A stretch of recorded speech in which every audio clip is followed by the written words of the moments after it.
Houssen, bonjour. Bonjour, Merci d'avoir accepté notre invitation. merci à toi. Je dois te remercier une deuxième fois. Pourquoi? Merci de m'avoir accompagné lors de mes longs trajets, lorsque je ressentais des petites peines de cœur. Ah, Ta musique m'a toujours accompagné. arrête. Mais bon, on y reviendra plus tard. Commençons par le commencement. Tu es né en Italie, C'est ça. dans un petit village en Lombardie qui s'appelle San Matteo. Ok, c'est ça. Ton enfance en Italie, elle ressemble à quoi? Elle ressemble à une famille de Maghrébins au milieu on va dire, une centaine d'Italiens dans un petit village près des montagnes. Franchement, c'était cool. J'étais un campagnard. C'était cool. Mais je pense qu'une fois qu'on est venu à Bruxelles, on s'est dit, ah, c'est donc ça c'est donc ça qu'on aime, tu vois. Le bruit, le mouvement, le fait d'être, tu sais, le melting pot, le fait d'être entouré d'autres Arabes, d'autres étrangers, c'était plus, on se sentait moins seul, tu vois. Là où en Italie, c'était un peu plus, on va dire, un peu plus compliqué. Mais bon, moi, voilà, je vais pas faire, je l'ai pas trop vécu vu que j'étais jeune. Je suis parti là-bas à 11 ans. Mais mes parents, c'était un peu plus compliqué pour eux, tu vois. Mais c'était cool, c'était cool. T'as Ouais. jamais senti d'exclusion? T'avais ta petite bande de potes originaires du En fait, village?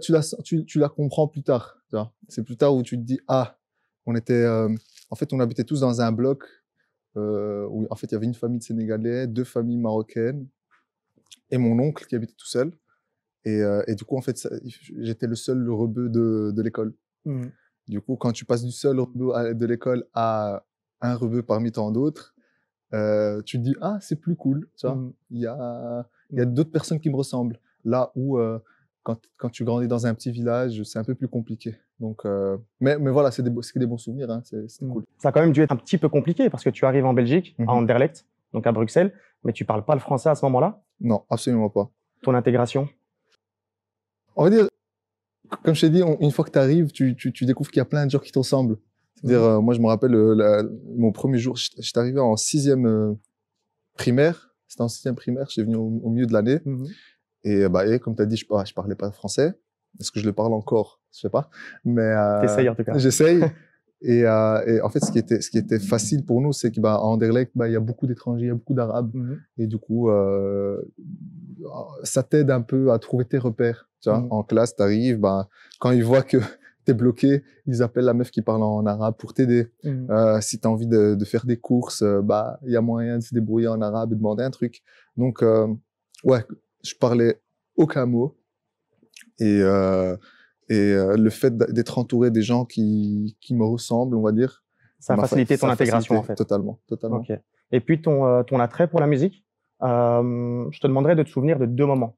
La première fois que tu as écrit et la première fois que tu as enregistré. La première fois que j'ai écrit une chanson, hein, ouais. C'était, je pense, en 6e secondaire. J'avais 18 ans. C'était des gars de mon quartier qui m'ont invité. Ils m'ont dit, vas-y, viens à une maison de jeunes. On va là-bas pour enregistrer. Et vu que t'aimes bien chanter en classe, viens un peu faire le refrain. Tu vois, sois le maître Gims du groupe. Et une fois arrivé, en fait, c'était la première fois derrière un micro. C'était de la merde, évidemment.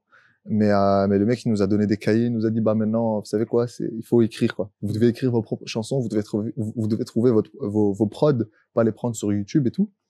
Et ouais, c'était ça. J'avais 18 ans. C'est il y a 4 ans. Donc, et à ce moment-là, tu vas déjà naturellement vers ce que tu qualifies de néo-rail? Absolument pas. C'était du rap comme on le connaît. Voilà, c'était ça. C'était du rap comme tout le monde, on va dire, entre grands guillemets. Et comme je t'ai dit, c'était vraiment... moi, je pense pas être un professionnel de la musique encore, tu vois. Okay. J'en fais, j'aime bien le faire, les gens kiffent, mais j'ai commencé par écouter ça, tu vois. Et une fois que je le fais, tu te doutes bien que c'était juste c'est pas qu'on copiait les textes des autres, mais on se disait, ah, t'as vu ce morceau-là, on va essayer de faire le même. On va essayer de chercher la même prod sur YouTube, on va essayer de faire la même structure, le même délire. Et du coup, au début, c'était plus le rap, c'était plus des morceaux été, tu vois, où justement, moi, je devais chanter les refrains. Après, quand mon groupe a arrêté, ils ont décidé de plus continuer à la musique. Moi, c'était plus un truc très sombre, tu vois, tu sais, un peu à la partie Next Door, des conneries un peu, tu vois, très américain.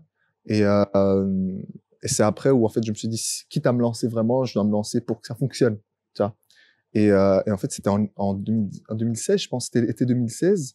tu vois, l'été où il y avait One Dance, Hotline Bling, tu vois, vraiment la hype dance hall. Et c'est là, en fait, je me suis dit, bah, en fait, je vais essayer, j'aime bien ce truc, je vais essayer de faire quelque chose de ce style-là, un peu plus ouvert, tu vois, un peu plus love, parce qu'au début, c'était pas du tout ce que je faisais. Et c'est petit à petit où, tu vois, je suis arrivé à... Et alors, sans vouloir tomber dans le cliché, dans un quartier, et toi-même tu le disais, naturellement, on se dirige vers le rap. Du coup, quand tu proposes ce genre de musique, tes amis du quartier, ton entourage, ils le prennent comment? C'est vrai qu'on a tous tendance à faire ça, parce qu'on voit les autres, les grands du quartier, enfin, on est inspiré par YouTube. Mais en fait, ils l'ont bien pris, enfin, ils s'en foutent, en fait. C'est juste que moi, je me rappelle d'une session studio où en fait, là, chacun pose son couplet, ça rappe. Et moi, j'arrive et je chante mon couplet. Et l'ingé son qui me regarde et, genre, à la fin de la session, vient chez moi et me dit, mec, franchement, toi, t'as une voix, t'as un truc. Si tu veux un petit conseil, fais une mini étude de marché. Tout le monde a envie de rapper. Tous tes potes rappent. Genre, moi, j'enregistre une centaine de Bruxellois par semaine. Toi, t'as une voix, essaye de faire autre chose. Tu vois? Une manière de se démarquer, quoi. C'est ça. Mais en fait, c'est ça le but. C'est que, bah, dans la musique, soit tu te démarques par ta tête, par ton corps, soit par ton charisme, soit par tes vêtements, soit par ta voix. Tu vois? Tous les grands, ils ont un truc en plus. Leur signature, quoi. Exactement. Et moi, l'idée, c'était, bah, en fait, je suis rentré chez moi, je me suis dit, bah, c'est vrai que si je fais ça, j'aimerais réussir. Évidemment que j'aime bien faire de la musique. Mais voilà, moi, je suis pas du genre à raconter des petites fables, à dire, ouais, je fais ça pour l'amour de l'art. Non. Comme lui, il aime bien filmer, comme toi, t'aimes bien faire des interviews. Moi, j'aime bien faire de la musique, mais j'aimerais bien avoir des résultats derrière. Donc, je me pose, je réfléchis, je fais une étude de marché comme tout le monde, comme tu as envie de te lancer. Et je me dis, c'est vrai que moi, je chante là où j'ai pas besoin d'autotune, j'ai pas besoin de ce truc. Pourquoi est-ce que je me lancerais pas?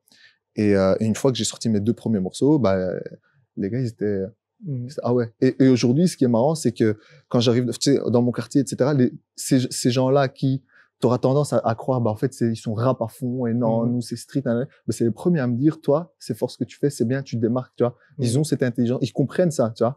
Alors, là où les gens, ils se disent, ah, mais non, mais toi, tu chantes, là où les autres rappent. Les gens, ils sont tout comme on a écouté du Brel, on a écouté. C'est ça. C'est pour ça que il fallait pas tomber dans le cliché, parce que c'est plus, totalement. dans les quartiers, on écoute beaucoup plus de styles musicaux. Totalement. Et c'est marrant parce que j'étais le premier étonné. Parce que voilà, moi, je fais mon truc, j'ai on va dire, mon objectif. Je regarde pas le reste. Mais, quand t'as des gens qui viennent chez toi, ils disent, ah, franchement, ça tue. Oh, moi, je kiffe. Ma daronne kiffe, ma sœur kiffe, tout ceci. Et tu dis, ah, ok, d'accord. C'est bien. C'est la plus belle des reconnaissances, peut-être. Exactement, ouais. Et surtout que, bah, tu sais, parfois, surtout, je vais parler personnellement, tu vois, parfois, je cherche la reconnaissance, bah, des médias ou d'une classe un peu plus, et quand t'arrives et tu vois que, bah, les gens qui t'entourent, eux, te valident déjà, tu te dis, en vérité, pourquoi est-ce que je suis en train de courir? Ça me suffit. Et alors, tu le disais, donc c'est très vite devenu une ambition. Donc, tu es passé de la passion à l'ambition assez rapidement. Pour faire un parallèle, un boxeur qui veut devenir professionnel, c'est beaucoup d'entraînement, c'est un régime alimentaire strict et donc beaucoup de sacrifices. Quand on rêve de devenir chanteur professionnel, comme tu l'es aujourd'hui, c'est quoi les sacrifices qu'il faut s'imposer? Bah, il faut faire des choix. Il faut faire beaucoup de choix. Moi, je suis techniquement encore étudiant. Il faut, voilà, tu ne peux rien réussir si tu ne mets pas à 100%. À part si t'es vraiment un génie ou je sais pas, mais si tu veux vraiment te lancer dans la musique, il faut que tu t'y mettes à 100% si tu veux te réussir dans les études. Et à un moment donné, bah, en fait, il arrive des moments où, bah, c'est soit à gauche, soit à droite. Tu vois. Ça, c'est parfois, c'est compliqué, surtout, bah, voilà. Si t'as envie de garder la tête sur les épaules et ne pas risquer, tu te dis, on sait jamais peut-être que je ne suis pas l'élu. Hein, peut-être que je ne vais pas suivre, tu sais, sur Twitter, ouais, mais Steve Jobs a arrêté les trucs, ouais, mais c'est une personne sur 1 milliard. Je vais pas. C'est un très mauvais conseil, on est d'accord. Exactement. Mais en fait, du coup, c'est plein de sacrifices. Bah, tu dois écouter beaucoup de musique aussi. Ça, heureusement, on va dire, c'était pas si compliqué que ça, parce que dès le départ, je faisais ça. Si tu as envie de proposer autre chose, bah, en fait, tu dois connaître autre chose. Tu dois, bah, prendre des cours de chant aussi. Bah, alors, évidemment, c'est pas obligatoire. Je viens de commencer des cours de chant. Si tu veux. Voilà, je suis ouvert. Je vous dis tout. mais ouais, c'est ça. Moi, je pense le plus gros, et beaucoup de patience. Je pense la patience, hein. T'as l'impression que c'est bon, la musique, c'est simple. Tu règles un morceau, tu fais un clip, et évidemment, ça peut arriver. Mais encore une fois, c'est la même histoire que de Steve Jobs, tu vois. Ça arrive une fois sur 100. La plupart du temps, c'est un premier projet, des flops, un premier truc, tu as l'impression que ça a fonctionné alors que non. Un troisième, un quatrième, beaucoup de temps, beaucoup d'argent. Et il faut... en fait, je pense que c'est là où tu vois ceux qui aiment et ceux qui sont là juste pour de l'argent ou très rapidement. Donc, c'est ça. Et puis, tu expliquais chez des confrères que pour tes premiers morceaux, donc Aucun remords est resté, le clipper, c'était beaucoup trop cher pour toi. Du coup, tu as décidé de le faire toi-même. Tu les envoies à Anissa, qui deviendra ta manageuse. À ce moment-là, c'est de la folie, c'est de l'insouciance, ou c'est simplement l'expression d'une grande confiance en soi? Je pense les trois. Un peu des trois? Un peu les trois. Non, mais comme tu as dit, voilà, je les ai fait tout seul parce que c'était vraiment ce moment-là, comme je t'ai dit, en 2016, où je me suis dit, quitte à me lancer vraiment, faut que ça fonctionne. Pas d'argent. Je me rappelle encore, je me suis acheté un pack caméra, etc., avec mon argent de la bourse. J'ai craqué, comme ça s'appelle, Adobe Premiere Pro pour faire du montage et j'apprenais en même temps. Ça. Et Aucun remords, c'est Goldo, le beatmaker avec qui je travaille, qui l'a filmé. Et le deuxième, c'est un autre pote de Grave qui l'a filmé. Genre, tiens, sans stabilisateur, sans rien du tout, t'es là et tu squattes pour.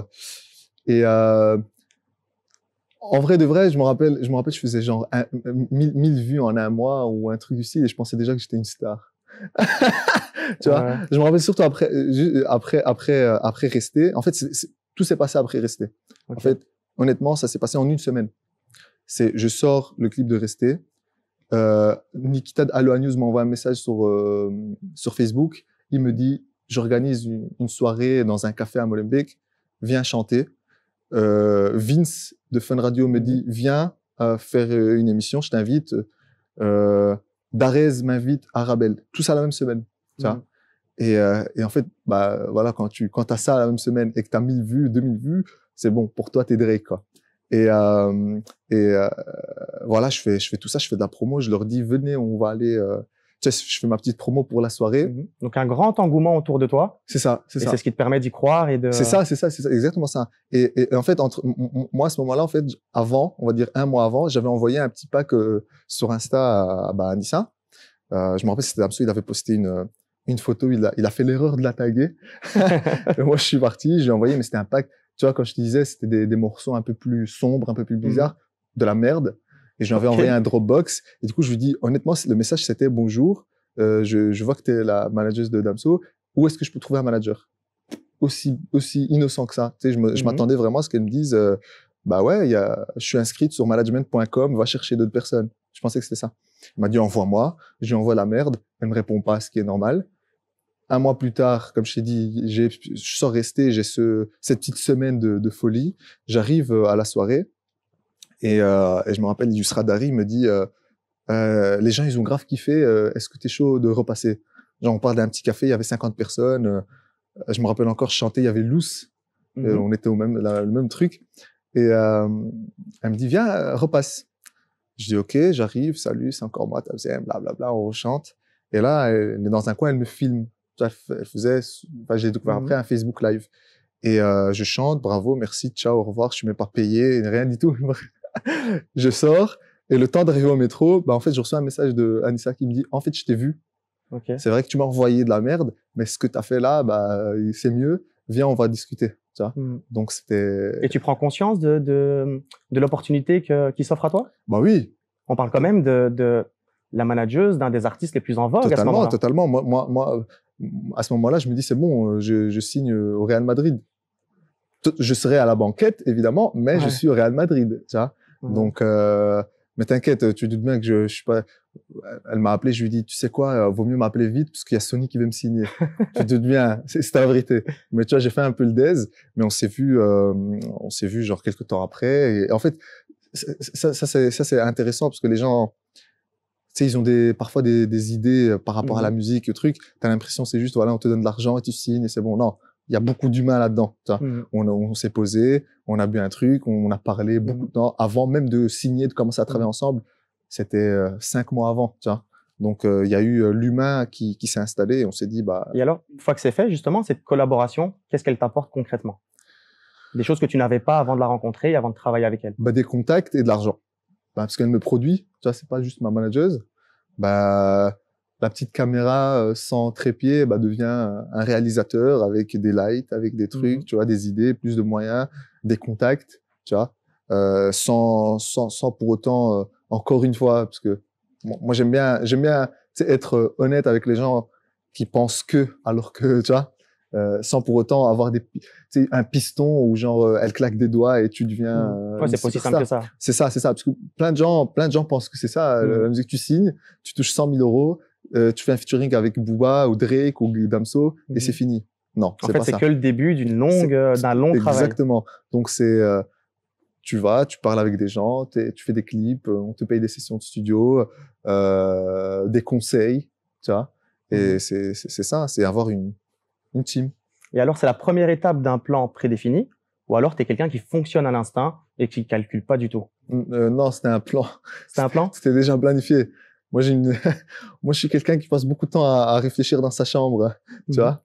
Du coup, le plan des 3 EP, c'était déjà acté depuis 3 ans, tu vois. Mais évidemment, tu as ton objectif, mais ce qui se passe entre, en fait, tu vas au feeling, tu vois. Mais l'idée générale était déjà présente et en fait, c'est ça. Parfois, ça fonctionne, parfois non. Parfois, tu dois faire parfois, c'est plus, enfin, évidemment, c'est plus long que ce que tu crois, tu vois. T'as l'impression, encore une fois, que tu claques des doigts et c'est fini. Absolument pas. C'est comme ça. C'est pour ça que je t'ai dit beaucoup de patience. C'est très important. Donc, ouais, c'était déjà prédéfini, mais. Et puis finalement, tu sors Alouarda en 2019 avec le grand succès du titre Comme une fleur. Exactement. Entre l'idée du projet et sa sortie, il se passe quoi? Si tu devais nous expliquer les grandes étapes. Il se passe quoi? Une signature en maison de disque. Attends, il y a avant encore. Entre l'idée, parce que comme je t'ai dit, tout est déjà dans ma tête. Ok.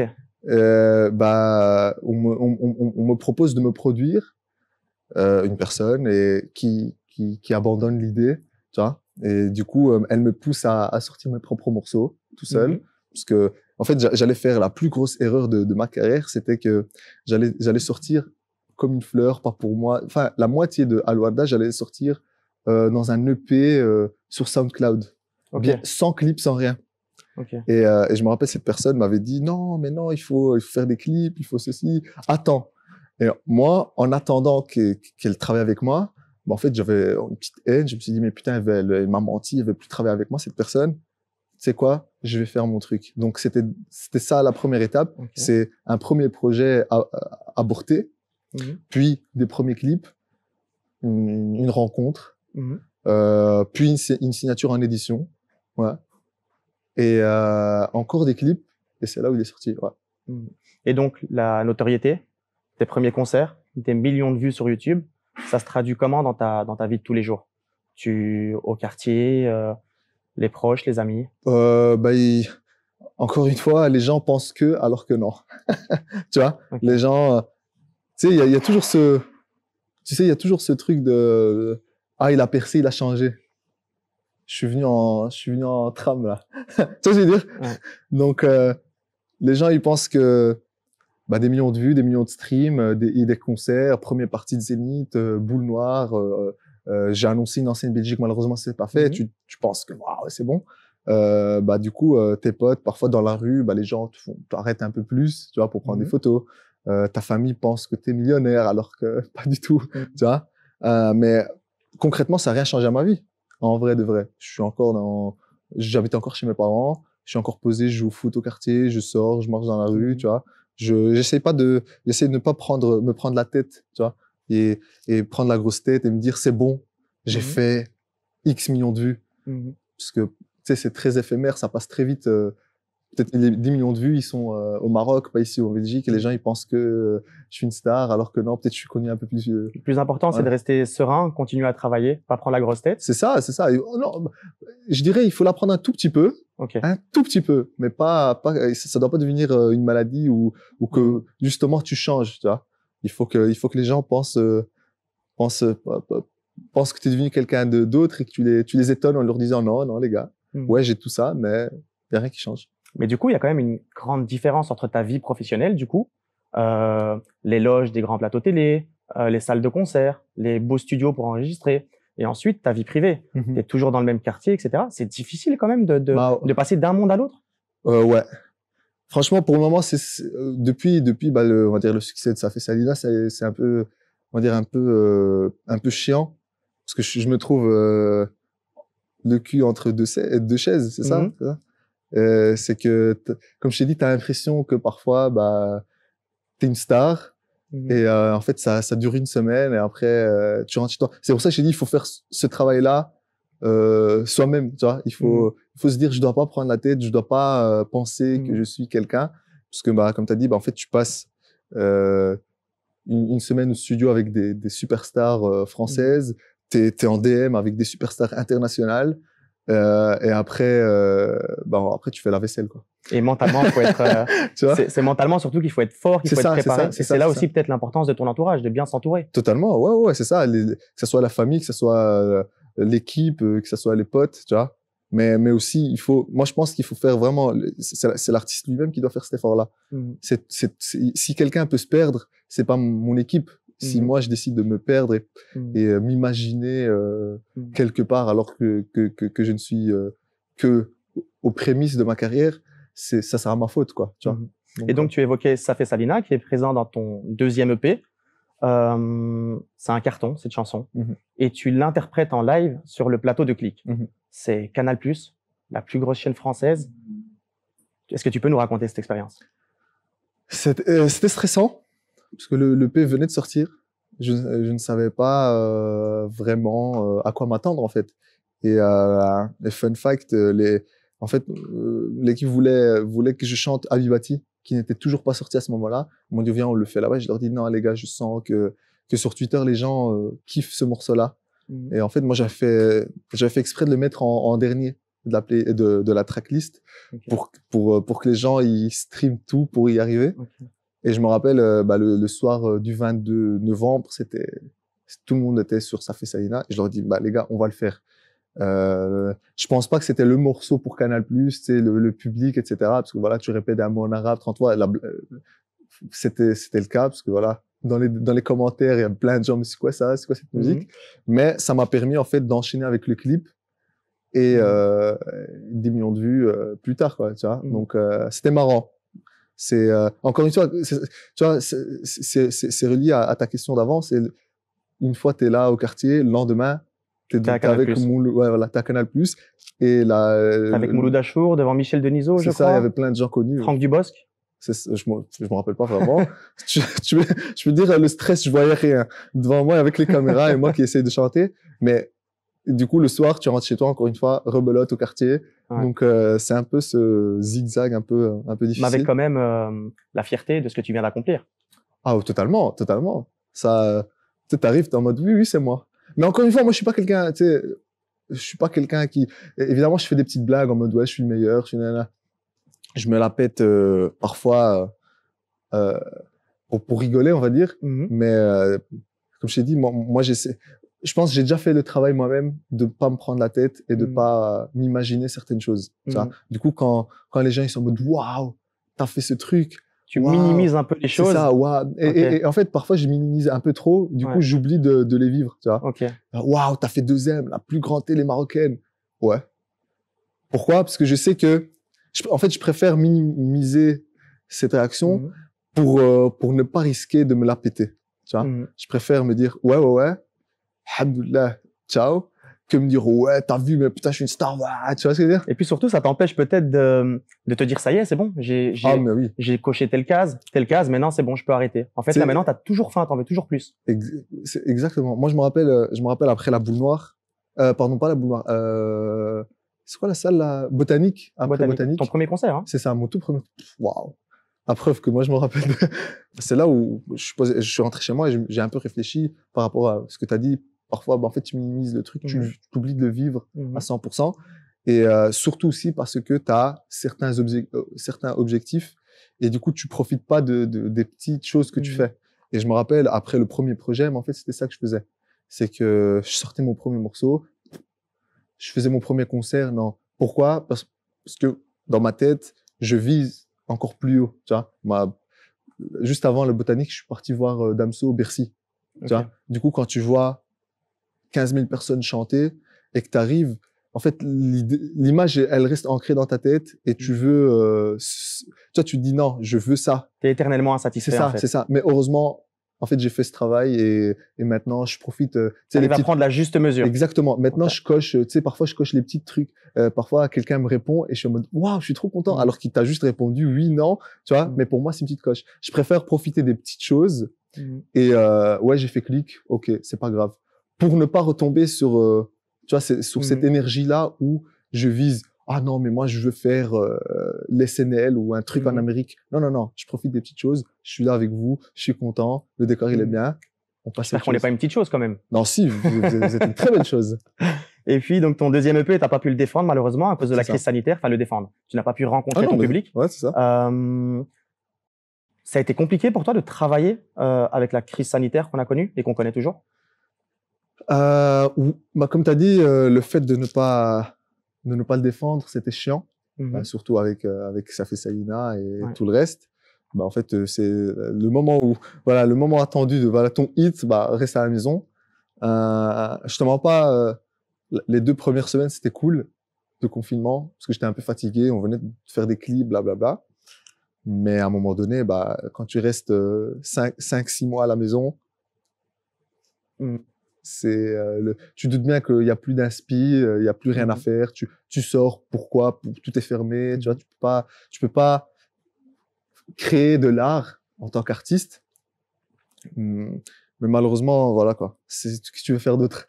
Tu vois, ça m'a pas empêché de faire un 3e EP. Justement, donc t'as mis ce temps à contribution de ton 3e EP, El Najma. C'est ça, exactement. Bah en fait, je me suis dit quitte à pas perdre la tête, tu sais, à essayer de faire des lives Instagram comme tout le monde, je vais aller. En fait, on s'est pris une petite semaine, enfin une dizaine de jours en Wallonie. On s'est posé, on a fait le projet un peu pour s'aérer un peu l'esprit, et on a créé ce chef-d'œuvre qui est un Najma disponible partout en streaming.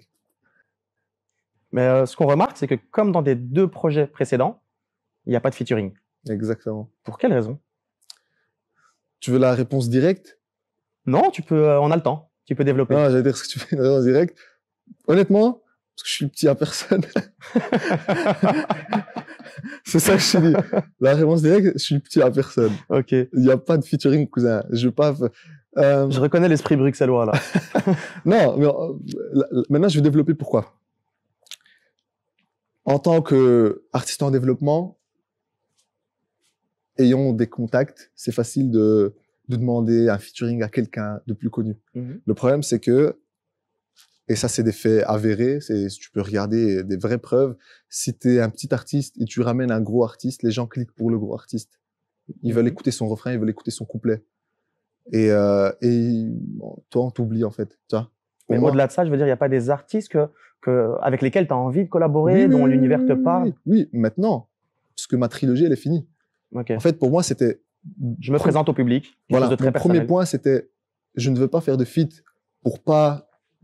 Franchement, je pourrais pas dormir si quelqu'un va me dire « Ouais, il est connu grâce à... » Non, mon pote, moi, je bosse. Tu veux dire, tu vas pas venir me dire « Ouais, en fait, il a fait un feat avec Nino. Et putain, quel refrain, il a fait disque de diamant. » Et après, plus rien. Je suis une petite personne, je me suis fait tout seul. Et le deuxième truc, c'est voilà mon CV. Tu vois, je me présente à 100%. Moi, je suis dans une optique où j'essaie tout. Dans le premier projet, il y a du dub, il y a du garage, il y a du guitare-voix, il y a du piano-voix, il y a un peu de rap, tu vois. Dans le deuxième, il y a de l'afrobeat. Dans le troisième, il y a du reggaeton, il y a de la variété française. J'essaie de tout, tu vois. Voilà mon CV, je peux tout faire tout seul, tu vois. Une trilogie. La trilogie, pourquoi? Parce qu'en fait, je me suis inspiré... en fait, j'aime bien les trucs carrés. Je me suis inspiré des Marvel. Tu vois, les films Marvel, c'est 1, 2, 3, il y a toujours. Et de Weeknd, qui a sorti 3 petits EP avant de créer trilogie. Donc, big up The Weeknd, je sais que tu regardes. Et en fait, c'était ça. C'était 10 morceaux, parce que c'est carré. 3 EP, 0 feat. Ok. Personne va me dire, ouais, parce que, grâce à... Non, mais en fait, non. Il y a que moi. Tu peux pas parler. Okay. Tu veux dire, tu veux un style différent, je t'ai tout donné. Tu vois. Le menu, c'est 1000 by 1000, 4000. Tu Tu vois, il n'y a pas de... Tu as exposé tous tes talents, Exactement. toutes les facettes de Towson. Et je suis sûr qu'il y en a encore, hein, parce que, encore une fois, je devais, en fait, il faut pas, encore une fois, comme je t'ai dit, moi, je passe beaucoup de temps à réfléchir dans ma chambre et tout, sans pour autant que ça devienne trop calculé. Mais je me suis dit, il faut quand même une petite, Une homogénéité. ça, je vais pas le répéter parce que je vais pas rêver. Ça, et Je aussi, suis pas parvenu non plus. Je crois que je l'ai mal dit. mais en fait, je me suis dit, et si on restait sur une thématique pour pas tout donner aux gens non plus. Tu vois. Ok. Et plein de gens aujourd'hui viennent chez moi, ouais, t'es un artiste lover, tu chantes beaucoup l'amour, etc., etc. C'était ça mon thème. C'était les sentiments. C'était pas l'amour, c'était Ok. les sentiments. On y reviendra Je justement. me J'ai suis- une ouais, question par rapport voilà. à ça. Vas-y. Mais en gros, c'était ça. C'est un packaging propre où il y a que mon nom, je dis à personne, voilà mon CV, je teste plein de styles, mais sur un seul thème. Pour que les gens, ils se disent pas, on a tout découvert. Non, non, non. Maintenant, c'est fini. L'époque EP Towson, elle est finie. Maintenant, on va marquer une petite pause et on va venir avec quelque chose de nouveau, de nouvelles thématiques et j'espère des nouveaux styles, etc., etc. Néo-rail plutôt que pop urbaine. Mhm. Pourquoi tu refuses qu'on qualifie comme ça ta musique? Moi, je refuse les catégories en général. Moi, pour le moment, en fait, comme je t'ai dit, en fait, c'est bien parce que tes questions. Est-ce que c'est tes questions qui sont bien écrites ou est-ce que c'est moi qui réponds très bien? Je Peut-être pense c'est les qu'il deux. y a quand même un petit, ouais, un petit C'est peu ça, des deux. on fait quand un même. bon fit. Tu sais, comme je t'ai dit au début, il y a, je sais pas si c'était en off ou entre nous, mais ce qui est marrant, c'est que les gens autour de toi sont les premiers à parfois valider alors que tu t'y attends pas. Moi, les gens autour de moi, c'est les gens de mon quartier, c'est eux qui étaient en mode, ouais, vas-y, fais ce que tu veux, franchement, ça tue, chante, fais. Là où, bah, des médias n'arrivent toujours pas à me catégoriser. Moi, en fait, je trouvais que c'était très triste le fait que, bah, en tant que rebeu de banlieue, qui chante des chansons d'amour, bah, en fait, c'est soit on me dit Towson rappeur, Towson pop urbain, Towson rail. C'est les trois qui reviennent le plus dans les médias. Et c'est très réducteur selon toi. Non, il y en a un qui est réducteur, il y en a un qui est faux, il y en a un qui est raciste. Le faux, c'est rappeur, désolé. Non, ça c'est pas du rap. Voilà, désolé, hein, mais si moi c'est du rap, Freeze Corleone c'est quoi? Ça veut dire Alpha One, voilà, on va pas chacun dans son truc. Pop urbain, très réducteur. Comment ça se fait que moi c'est pop urbain et pop? Moi je connais la réponse. Parce que j'ai une couleur de peau, c'est parce que je suis habillé d'une certaine façon, parce que je chante certaines thématiques, je fais certaines métaphores. Je n'ai pas le droit à avoir la catégorie pleine, tu vois, de pop. Je n'ai pas le profil. C'est la réalité, tu vois. Il n'y a pas que moi. Il y a d'autres gros artistes, tu vois, quand ils sont noirs arabes, c'est urbain, directement. Et le troisième, pour moi, qui est personnellement raciste, c'est le rail. Parce que je suis arabe. Tu préfères chez Khaled ou chez Mamie? Ça te dirait de mettre un peu plus de ça? Ça, c'est des vrais trucs que moi, j'ai vécu dans des sessions de studio où des gens qui parlent avec moi dans le milieu de la musique, qui directement, bah, ils te voient. Outre le fait de se tromper sur est-ce que tu fais du rap, outre le fait de te réduire à être que urbain et ouais, t'as pas le droit de faire autre chose, toi, tu vois, t'as pas le droit de faire que pop. Ouah, t'écoutes mes projets, il y a de la variété, cousin. T'écoutes mes projets, il y a des morceaux. Si tu mets Louane à la place de Towson, ça passe à la radio et tout le monde crie au génie. Et une fois que tu passes ces trucs-là, on te dit, ah, putain, ce morceau, c'est chicha. Ah, franchement, mets un peu plus de, vas-y, vas-y. Et j'ai déjà vu ce truc-là. Et en fait, pourquoi Néo-Rail? C'est parce que j'en ai marre de me battre. Et non, je veux pop, pop, pop. Non, dites-leur, écoutez mes projets. Oui, évidemment, ça fait Salina à buzzer. C'est de l'afro. Je chante en arabe. Oui, après, j'enchaîne avec Abibati. Maintenant, j'ai sorti Kedaba. Pourquoi? Parce que je joue le jeu aussi. Tu vois, j'aime bien rigoler. Chéri Bye Bye, quand je m'habille en mode, cravate, costard, en mode à l'ancienne, c'est fait exprès. Tu vois, c'est ah, vous voulez ça? Tiens. Mais, le truc, c'est que j'en ai marre un peu de toujours essayer de, non, je veux être un artiste pop, ce que je suis techniquement. C'est pas ce que j'espère être. Non, quand tu écoutes mes projets, la musique que je fais, la seule catégorie, c'est de la pop. Tu vois, c'est populaire. Bah, je me suis dit, bah, s'ils veulent pas, bah, moi, je vais pas me battre sur le fait qu'ils veulent me mettre dans une catégorie, je vais créer ma propre catégorie. Je vais avoir mon propre truc. Et je me rappelle, je discutais de ça, on était comment on appelle ça? En brainstorming. Et l'idée, elle est venue de Romain Garcin. Il m'a dit, ouais, t'as raison, nanana, nanana, babababa. Et il me fait, mais en fait, toi, ils aiment bien te dire Prince du Rail 3.0. En fait, c'est un nouveau truc, c'est du néo-rail. Et je me dis, mais tu sais, c'est quoi? On va jouer le jeu, on va le faire. Et bizarrement, maintenant que je viens et je leur dis, bah, Neorai, c'est du Townsend, c'est un mélange de tout ce qu'il aime, tout ce qu'il écoute son projet. C'est là où les gens, ils se disent, ah, du Neorai, ça m'a l'air très intéressant, tu vois. En fait, en vrai de vrai, tu donnes. En fait, tu les as pris à leur propre jeu. C'est ça, tu leur donnes ce qu'ils veulent et ils sont contents. Mais l'idée, c'est évidemment pas que ça devienne une caricature, pas que ça devienne un truc où, tu sais, je suis pas là pour créer de l'afro-trap ou un truc du style. Évidemment, si demain les gens s'inspirent et veulent faire qu'est-ce que Townsend en vrai, tu vois? C'est quoi mon vrai style? Moi, je fais tout. Moi, je pense pas, je connais pas mon style, tu vois? Évidemment, j'ai un truc qui fait que tous les morceaux ont un lien. Peut-être c'est ma voix, peut-être c'est ma façon d'écrire, c'est les notes que j'utilise. Mais je ne veux pas, je suis pas là pour créer un style c'est juste, je vous donne ce que vous voulez, on en rigole. Mais encore une fois, moi, c'est pop. Mais c'est étonnant ce que tu nous dis. De la part des médias traditionnels, ils font des raccourcis, on le sait. Donc, c'est compréhensible, même si on cautionne pas. Et pour les médias spécialisés, comment c'est possible qu'ils agissent ainsi? Alors, un clash, ils vous clashent là. Je rigole. Mais aucune idée. Comme je t'ai dit, en fait, parfois, les gens, ils vont pas plus loin que ça, tu sais. Parce que même Neorai, je veux dire, si tu chantes pas en arabe, ça n'a plus rien à voir avec le rail. Encore techniquement, je pense, j'espère que c'est pas une erreur, mais le rail, c'est vraiment un truc algérien. Tu vois, moi, je suis marocain, c'est le shabi, tu vois, techniquement. Et tu sais, ça veut dire quoi, shabi en arabe? Shabi, ça veut dire populaire. Pop. Shab, c'est le peuple. Donc, dans tous les cas, si tu veux vraiment me caser sur un truc, ouais, t'es un arabe, case-moi dans la bonne chose. C'est du shabi. Mais bonne chance. Va chez eux, leur expliquer comment ça se prononce. Comme je t'ai dit, en fait, peut-être parce que je suis pas si connu que ça et du coup, les gens s'intéressent pas à 100%. Ils écoutent pas vraiment le projet. Ils écoutent pas, ils regardent, tu sais, 10 millions de vues sur Insta, sur YouTube, 3, 4 millions. Ils cliquent, ils voient des petites vibes. Hop, tu sais, un raccourci urbain, raccourci rap, raccourci pop, rail.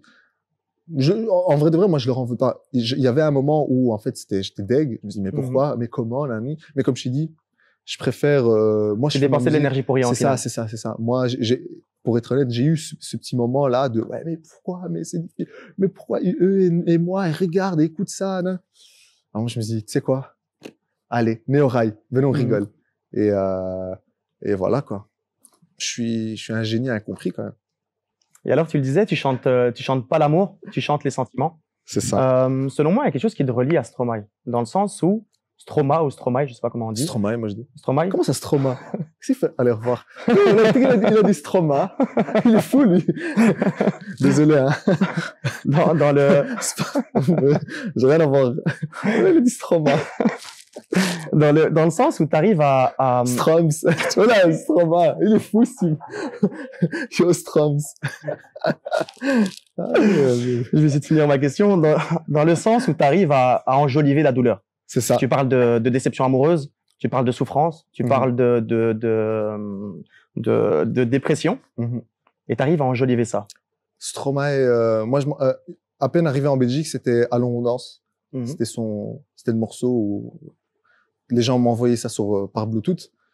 Et évidemment, c'était une grande inspiration, dans le sens où c'est le bruxellois qui a pété, enfin on va dire dans l'ère moderne, on va dire, c'était quoi, il y a 10 ans, un truc du style, ouais, il y a 11 ans. Donc évidemment, on s'est tous dit, si lui il l'a fait, moi aussi je peux. Donc Racine Carré, j'ai saigné ce truc. Et cette idée de te faire danser sur son père qui a disparu, j'aime bien. Tu vois. Et du coup, pour moi, c'est la même chose. Quand je fais ça fait Saïna, bon, c'est pas vraiment un truc électro hyper dansant, mais quand les gens dansent dessus, alors que c'est un truc censé être triste, moi, je trouve ça marrant, ce choc, tu vois. Moi, parfois, on m'envoie des stories, c'est un mariage, et ils chantent ça fait Saïna, je suis en mode. Le cadre n'est pas bon, le contexte n'est pas bon. Vous n'avez pas compris le concept, en fait, tu vois. Donc, ça revient beaucoup. Plein de gens me disent ça. Ça me fait plaisir. Franchement. Stroms, si tu regardes ça, n'hésite pas.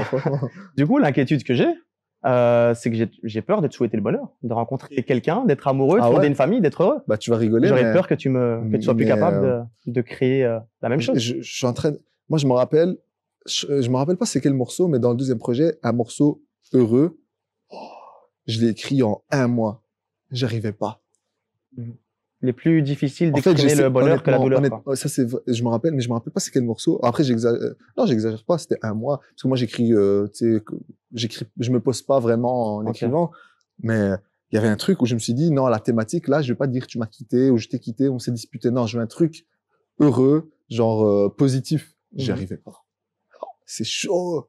Mhm. Tu vois, évidemment, souhaite-moi le bonheur, cousin, mais je suis sûr que ça va être difficile. C'est une inquiétude que tu as quand C'est même. ça. Oui, bien sûr, bien sûr. Je me suis dit, bah, demain, si je me marie, demain, si j'ai une meuf, ce qui risque pas d'arriver bientôt, mais si un jour j'ai ce truc, bah, est-ce qu'il y aura encore ces touches, ou est-ce que, bah, en fait, j'aurai ma meuf à côté, mes enfants, et je vais écrire, tu m'as quitté, tu m'as fait mal, blablabla, bla, bla, bla. Et la meuf, elle va me regarder, elle va me dire, mais cousin, tu parles de qui? Je dis non. Ouais. Là, peut-être que je vais parler d'autres histoires, peut-être que je vais inventer des histoires.